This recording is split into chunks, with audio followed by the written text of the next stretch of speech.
G'day everyone, Prep Aussie here. I hope you're all well in whatever part of the world you're watching this video. Today is Friday the 14th of September 2018 and the time here is 0930 Australian Eastern Standard Time. Well folks, plenty of feedback from the video yesterday. First off, thanks for all the thoughts and comments about me getting better, slowly getting better. I don't know if I told you or not, but I nearly got pneumonia. So I'm a bit still banged up, still feeling a bit shit. But, you know, just obviously feeling a bit better. I'm taking horse tablets. There is no way out of this except by taking antibiotics. I don't think, folks. I tried for a month, it didn't work. So, right. Listen, just a couple of things about trying to get people to understand what you're trying to tell them. Look, I've said this many times before. I've used this analogy before. There will be a tank out in the street one morning, and you know there'll be army people everywhere, etc. And certain people will get up, have breakfast, get in their car, reverse out in the footpath, drive down the road, go around the tank and go to work. The reason they're going to do that is because they have what's called Stockholm Syndrome or cognitive dissonance or any other plethora of things that you want to say that they have. What I'm trying to say is you can beat that person's head against the wall and continue to tell them that, look, things are going to be bad soon, and they still won't listen to you. So, what I always say is, give them little bits of information that they can store in their head. You know, things like, did you know Argentina's interest rate went up to 60% yesterday? Just in general conversation. Did you know that the Indonesian rupiah collapsed yesterday? Didn't collapse, but it fell. Are you aware that Turkey put up their interest rates again yesterday to 24%? Things like that. And if they turn to you and they go, give me another beer, don't say anything more. If they turn to you and they say, oh shit, really, 60%? Is that real? And you go, yeah. But isn't Argentina a rich country? Yeah. It's like Australia. That's the conversations you need to be having. If you're going to sit there and get a loudspeaker and go, hello, the world's coming to an end, you're all fire trucked, they ain't going to listen to you. And secondly, what you need to do is just, I've said this before, if you've got a massive family, then it's going to be hard to prepare for everyone. If you've got your immediate family and some more immediate family just off that, that's easy to prepare for. You just go about your business, you just get 100 litre boxes from Bunnings, bins from Bunnings, stock them with food, canned food, non-perishables, you know, medicines, sanitary items, you know, bartering items, food to eat, that's always handy. And you just keep getting boxes and you keep storing it. Don't worry about going to, and please, I've said this before, don't go to Woolies, go to Woolies Best Selection and start putting all the best selection stuff in your bloody basket. One, it's going to cost you a fortune. If you can afford it, you do it. But there's no need to. Because I'll tell you why, is because when you look at the actual product, Woolies Finest or Coles Finest, whatever the hell they call them these days, and you look at their home brand stuff, their home brand stuff is usually better. It's got less sodium, less sugar, etc. than the other stuff. Don't believe me? Go and have a look. We stopped buying all those sort of things years ago when we realised that, maybe they're conning us here. That's what they were doing. So that's my point. Right, I've got a couple of things that I want to say to you guys as regards to some comments yesterday, so I'm going to show you those now. Before I do that, I'm just going to briefly go through the business section of the ABC today, because it's pretty bad. Here's the insurance giants: dirt digging claim, paying to mental illness claim, blah, blah, blah. As you all know, the Royal Commission's still going, but let's go down a bit. Self-managed super fund debt is on the rise. Should we be alarmed? Yes, of course you should be. Turkey hiked interest rates to 24%, while Australia, UK and Europe stuck near record lows. I want to go to this one. Indonesia's sliding rupiah, not religion, could decide President Widodo's fate. Well, look, spoke about this yesterday, didn't we? You shouldn't be too alarmed by hearing about, and that's because you're awake. You shouldn't be too alarmed about watching money, certain countries' money exploding, and the country going into massive debt overnight, because you are literally going to see every single country around the world do that in the next couple of weeks. That includes us here in Australia. There is nothing, absolutely nothing you can do about it. So don't sit at home going, oh my God. That's not what this is about. What you should be at home doing is, as I said to you, going, holy shit, right, okay, this is getting real now. Not that it hasn't been real.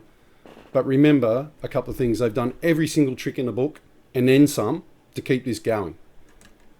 If you watch Greg Manarino on USA Watchdog yesterday, he says exactly the same thing.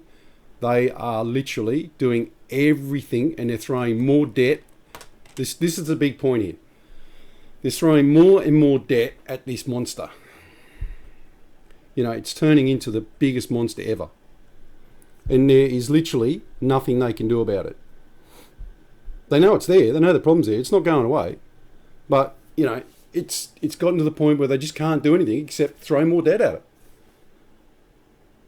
What did they do with all the money they printed? They gave all that debt to countries like Australia, Indonesia, Turkey, everywhere. They just siphoned it all off. Phew.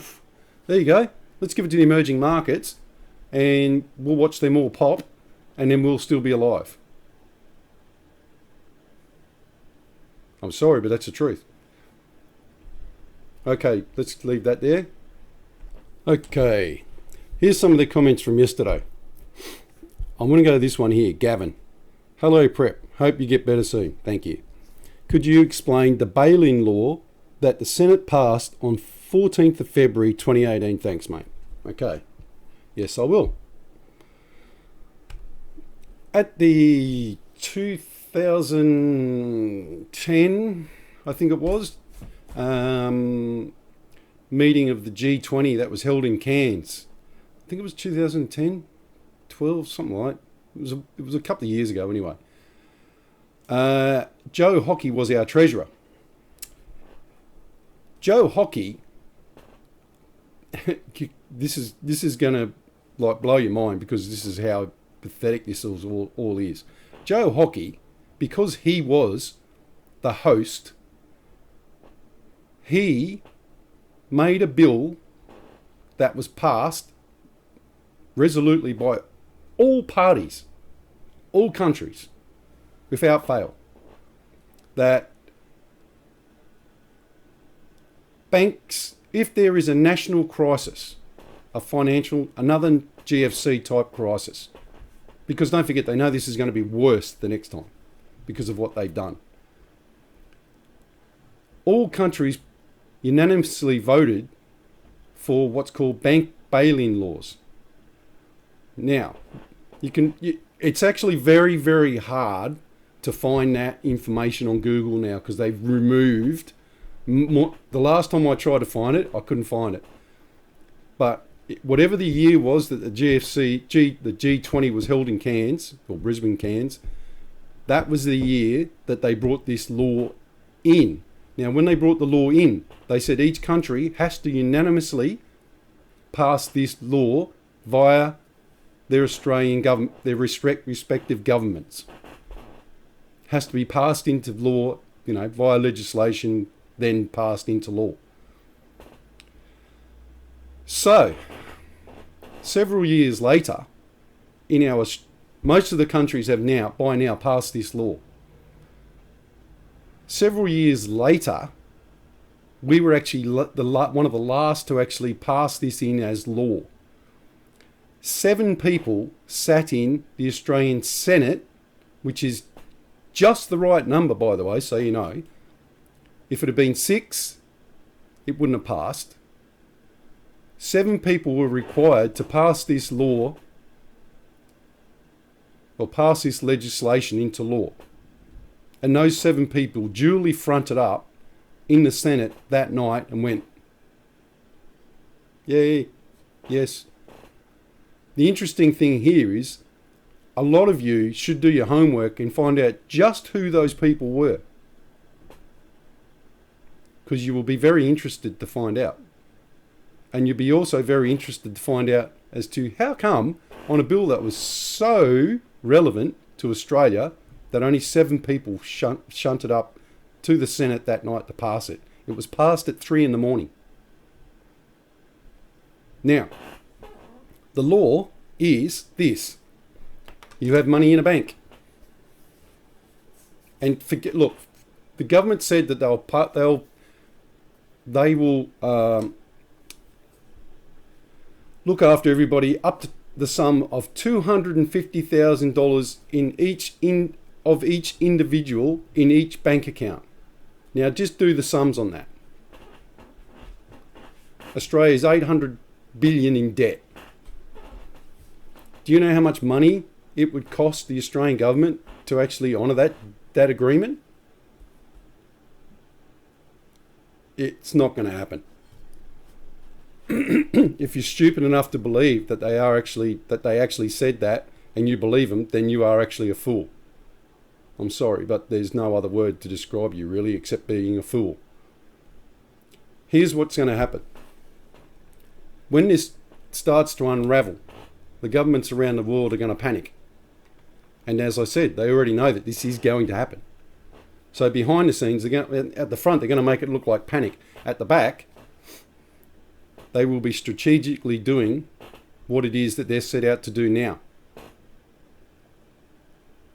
So, you've got, you've got $100,000 in the bank. And the GFC hits. Bang! Your bank's gone. Or your bank's going. Westpac, Combank, Suncorp, whoever. Doesn't matter who you are. The government will automatically enact bank bail-ins. Because that's the new law. It's not saving your money. The new law is that the bank takes your money. That's the bank bail-in law. Because they're using it as a national emergency type of arrangement, whereas if the bank goes under, we're all in trouble. So the bank has to take your money. You will be classed as a creditor, and they will take your money. Not a debtor, a creditor. And your money will just be gone. Poof! Well, let's be honest, you haven't got it anyway, it's just all digital. But whatever you think you had in the bank is gone. It's as simple as that. It's not that difficult to understand. I'm not going to beat on about it. That's how this works. The bank gets into trouble, the government enacts the law, the bank bail-in law, all the money's gone. There'll be no rescuing your money with the Australian government going, oh, well, I had $200,000 and you said you're going to cover it. Oh, well, see, what happened was the bank went under. We had to enact the bank bail-in laws. They took your money. Good on you. for doing your bit for Australia. Do you mind if you bend over first before you leave the bank or anywhere else so we can severely roger you? Because that's what we do. We're fun people. Oh, yeah, sick. So anyway, look, that's where that's at. I don't want to put a whole thing on it because it's not necessary. You just need to know that that's what happened. And I'd advise you all to do your research on it and find out exactly how 7 people passed this act, this legislation, which came into law. Yeah, they really care about you.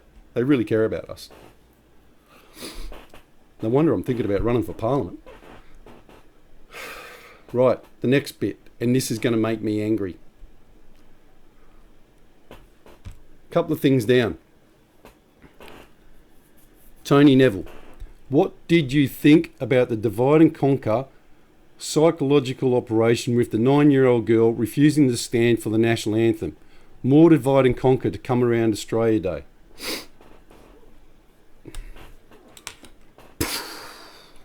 My old man's a veteran. Know a lot of other people who are veterans. I am a patriotic Australian. Happy to say that. What do I think about this? Right. If someone out there knows the parents of this child and you're watching and they could possibly watch this video,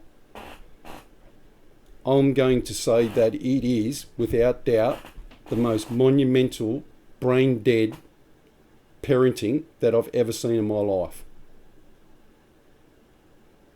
And I tried to find this. Look, I'll show you actually. I tried to find this on the in the ABC because they had a big write-up about it yesterday, and they must have taken it down because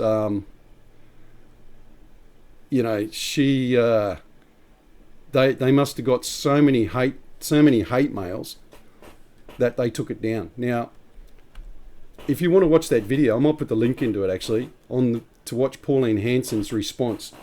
And I kind of agree with her. Although I think you need to tone down the rhetoric about kicking a young 9-year-old girl up the arse. Although, if I have to be honest, the person who needs to be kicked up the arse is the mum and dad. Since when did you think that you were going to get away with telling your daughter, your 9-year-old daughter, who has no, what's the name of her own, she needs to be told what to do, by the way, because she's 9, that it's okay not to stand for the national anthem?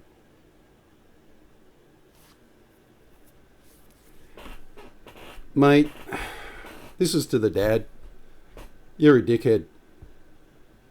No, seriously, there's not even anything else I can say to you, mate. You are an absolute Richard Cranium. And you need to pull your head out of your ass, and you need to watch what your daughter's doing because she's going down the wrong path. It'd be interesting to see what happens to that girl 10 years from now, when she's 29. See what her views are then. She's using this excuse, and you've got to wonder where this comes from, by the way. She's using the excuse that it's Advance Australia Fair, which is our national anthem, is racist towards Aboriginals. Well, look, using the motto, it's okay to be white, which it is, by the way. It's not a law, it's not a sin to be white. I'm white. I don't take it nicely being told that I'm a racist. And I have to apologise to everybody for everything that happened, when Billy Barwick jumped off the bloody first boat and shot someone. Give me a break. Most Australians, just so everyone knows this, most Australians are first generations, maybe 2. You don't meet many people that came here on the first boat. And that's 1780 or something. 1778. Well, 1770 was the first fleet, when we found Australia. 1790, wasn't it? Something like that, when the first fleet arrived. Now, Look, it's just, this shit infuriates the crap out of me because of the fact that what they're asking, what they want is a reaction from people like me. And look, I'm not going to blame the 9-year-old girl. You've got to blame the parents. A 9-year-old kid does not know anything about life. It's as simple as that. And I don't give a frig what anybody says. A 9-year-old kid has cannot, and should not be determining their own stance on things. If the kid isn't standing for the national anthem, the people we need to be looking at are the parents. And the whole system that has been created to protect, and I'm going to say this loosely, minorities like these parents. We've got Aboriginal mates.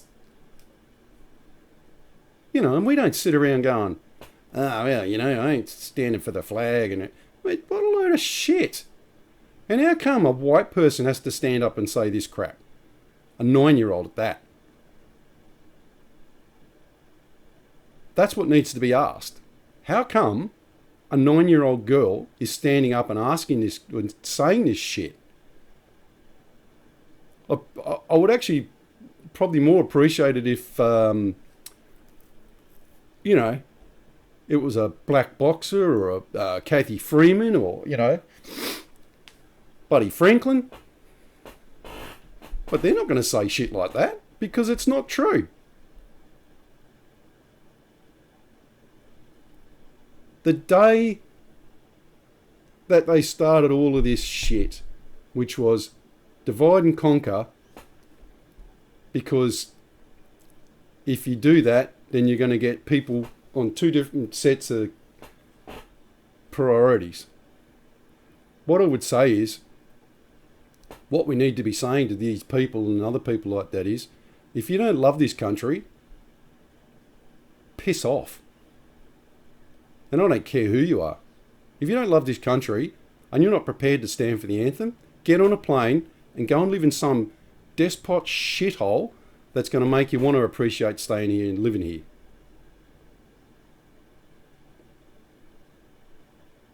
And what I just said, I would say exactly to the face of the parent who's doing this crap. And any parent that thinks it's okay not to stand for the anthem, national anthem. Everyone goes on about the fact that, veterans this and veterans that. Well, actually, it's not about that. It's kind of about that, but it's not. It's about how you perceive your country. If you're not prepared to stand for the national anthem, which, by the way, is non-partisan, it's just the national anthem, then, you seriously, people need to seriously get galvanised and go, wow, this is really, really happening. But like I said, watch that video from Pauline Hanson. She hits the nail right on their head. It's not the kids' fault, it's the parents. It's disgusting. And eventually, this is how sad this is all going to get. Eventually, someone in the parliament's going to do it. Fair dinkum. Someone in some parliament, somewhere, because there's enough politicians everywhere that are just going to go, I'm not standing for the national anthem, it's racist. Think about that. Here's the other thing. People forget this. What was our national anthem before Advance Australia Fair?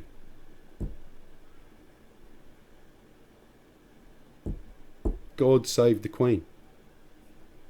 We didn't even have a national anthem until 1977, I think it was, or whenever Hawke got into power. 1980, was it? Something ridiculous like that. We didn't have a national anthem until 1977. I'm pretty sure it was, when they changed it. And that's only, 40 years ago, 30 years ago, of a country that's 200 plus years old. We didn't even have our own national anthem. So, yeah. Anyway, let's go to prayers. And here you go. What a great verse of the day. Suffering for doing good. Finally, all of you, be like-minded, be sympathetic, love one another, be compassionate and humble. Whoa, very good. And as always, folks, we'll finish with the Lord's Prayer. And I'm going to dedicate this prayer to the parents of the 9-year-old kid who need to wake up. Our Father, which art in heaven, hallowed be thy name. Thy kingdom come, thy will be done in earth as it is in heaven. Give us this day our daily bread, and forgive us our debts as we forgive our debtors. And lead us not into temptation, but deliver us from evil. For thine is the kingdom and the power and the glory forever and ever. Amen. All right, folks, I'll leave it there. God bless. Prep out.